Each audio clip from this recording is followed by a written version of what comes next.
I-present ko sa iyo ngayon, yung ating one bedroom na merong 67 square meters na size. So ito yung pinaka layout niya. So papakita ko sa iyo yung pinaka model unit kumbaga. Yung naka-dress up na siya, ibig sabihin meron na siyang mga gamit or kung gusto mong lagyan ng mga gamit. So as you can see, ito yung one bedroom natin.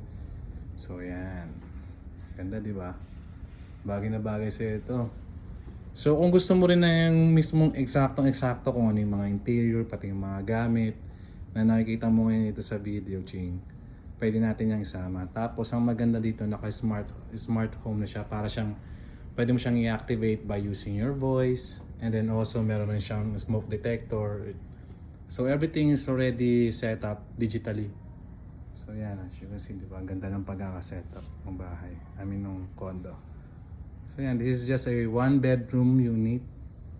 As you can see, sobrang neat, sobrang linis. So yan, pati yung mga gamit na yan, Ching, pwede mo yung pwede kong sa yan, isama sa gusto mo if ever, or kung sino naman yung pwede natin pag-offeran. So this is just a model unit.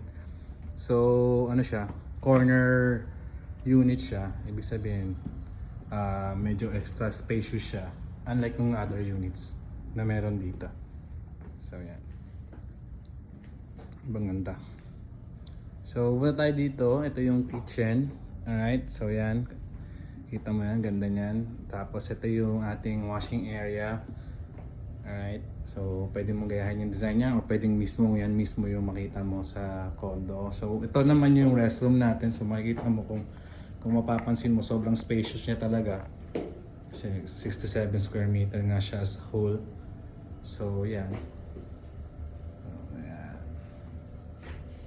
So yan. Dito kasi ako ngayon sa office kaya pinapakita ko. Tapos ngayon, dual door siya kasi para if ever na may mga bisita ka, hindi na kailangan pumunta or pumasok sa kwarto nyo para makagamit or makigamit ng restroom.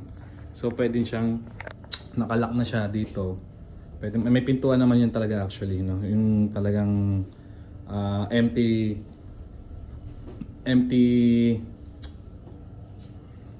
yung empty, or talaga kasi ito model unit lang to eh. So yan. Pero may door talaga yan dyan, okay? Para if ever na may mga bisita ka, mga girls or mga kaibigan mo, hindi na nila kailangan pumunta ng kwarto mo for your privacy na din. Kumbaga bukas na yung kabilang door para makapasok sila at mga gamit. Yan. So diba? Ang ganda. Yan. So yan. May kasama na rin tong mga parador na to, closet, kasama na lahat yan. Yeah. Hindi mo na kailangan mag-hire ng gagawa niyan para sa'yo. So yeah, sobrang perfect na ito para sa'yo, I think. Sobrang aesthetic lang din yung tsura ng kwarto or ng condo. Yeah. So ito yung one bedroom. Punta tayo sa may two bedroom. Or sa two bedroom natin na din. So ito, yung two bedroom natin, naka-smart home na rin siya.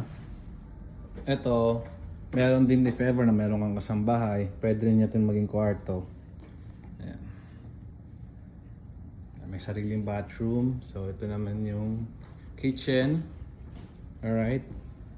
And then this is the living room. So then again, lahat na nakikita mo pwede mo rin i-avail yan, not just the unit itself, pati rin yung mga laman niya dito sa showroom natin.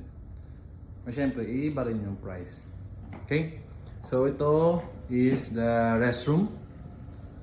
Okay, for the guests and for you, may restroom siya. And then this one is the other room. This is for the kids room if ever. Yan, so you can see napakaganda ng lugar. Yan. If ever may baby ka na, alright?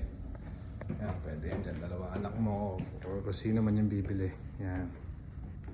So, ito naman yung master's bedroom. So, makikita mo sobrang spacious. And then again, yan, ang ganda. Diba? Parang pwedeng mag-pictorial dyan. Yan. So, it has its own bathroom din. Ang spacious din na. So, this is just a model room or model unit. Usually talaga kung depende sa floor, makikita mo yung city, mountain kasi kita dyan yung bundok ng Rizal. So na siya agad. So yun ang Ching. Bigyan na kita ng price list. I-check ko lang yung inventory ng mga available natin na unit. Kasi mabilis maubos siya eh. So yan. Bigyan din kita ng mga pictures na ito. Pero at least na-videoan ko ngayon kasi andito ako ngayon eh.